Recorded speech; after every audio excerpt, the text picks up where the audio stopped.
ഭൂമിയുമായി ബന്ധപ്പെട്ട് പരാതി പരിഹരിക്കലും റെക്കോർഡ് പ്രദർശനവുമായി തൃക്കടവൂർ വില്ലേജ് ഡിജിറ്റൽ റീസർവേ സംഘടിപ്പിച്ചു.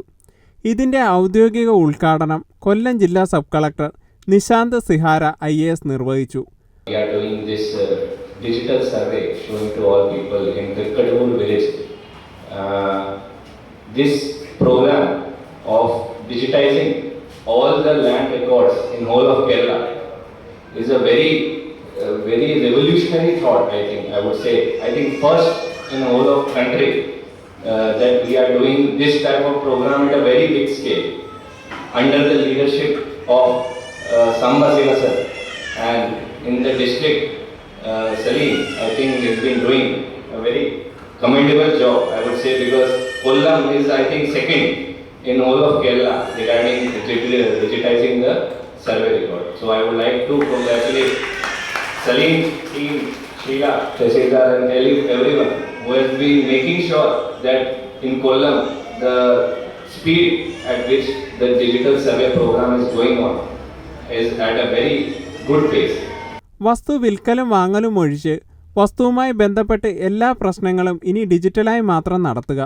സ്ഥലം കൃത്യമായി അളന്നിട്ടുണ്ട്, പേരുവിവരങ്ങൾ മാറിയിട്ടില്ല, ഫോൺ നമ്പർ മാറിയിട്ടില്ല എന്നിങ്ങനെ പല അറിയിപ്പുകളും ഡിജിറ്റൽ റീസർവേ പോർട്ടലായ എൻ്റെ ഭൂമിയിലൂടെ അറിയിപ്പ് ലഭിക്കും. എല്ലാവരും എൻ്റെ ഭൂമി എന്ന പോർട്ടലിൽ അവരവരുടെ ഭൂമി സംബന്ധമായ രേഖകൾ ഉടൻ തന്നെ രജിസ്റ്റർ ചെയ്യുക. നിശ്ചിത സമയത്തിനുള്ളിൽ ചെയ്യണം, ഇല്ലാത്ത പക്ഷം റീസർവേ ചെയ്യാൻ കഴിയില്ല. ഡിവിഷൻ കൗൺസിലർ ഗിരിജ സന്തോഷ് അധ്യക്ഷയായിരുന്നു. Survey deputy director Saleem S വിഷയ അവതരണം നടത്തി. 2022 നവംബർ 1 തിരുവനന്തപുരത്ത് വെച്ച് ബഹുമാനപ്പെട്ട കേരളത്തിൻ്റെ മുഖ്യമന്ത്രിയാണ് ആദ്യമായിട്ട് നമ്മുടെ ഈ ഡിജിറ്റൽ സർവേ ഉദ്ഘാടനം ചെയ്യുന്നത്. അതിൽ ആദ്യഘട്ടത്തിൽ 200 വില്ലേജുകളായിരുന്നു കേരളം ഒട്ടുക്ക് നമുക്ക് ഡിജിറ്റൽ സർവേ ചെയ്യേണ്ടത്. അത് 200 വില്ലേജുകളും ഡിജിറ്റൽ സർവേ നടത്തി 9-2 പ്രസിദ്ധീകരണം, അതായത് സർവേ അതിരടയാള നിയമം 9-2 പ്രസിദ്ധീകരിച്ച് റവന്യൂ ഭരണത്തിന് കൈമാറുന്ന അവസാന ഘട്ടത്തിലാണ്.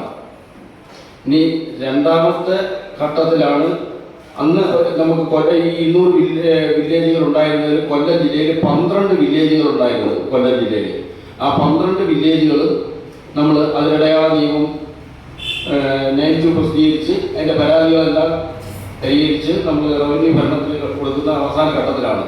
ഡിവിഷൻ കൗൺസിലർമാരായ Girija Thulasi, Sindhu Rani, Swarnamma, Telsa Thomas, Abhilash TR, Jasmine George, Sheela K, Prashanth G എന്നിവർ ആശംസകൾ പറഞ്ഞു. ALC Kottarakkara superintendent Biju K നന്ദി പറഞ്ഞു.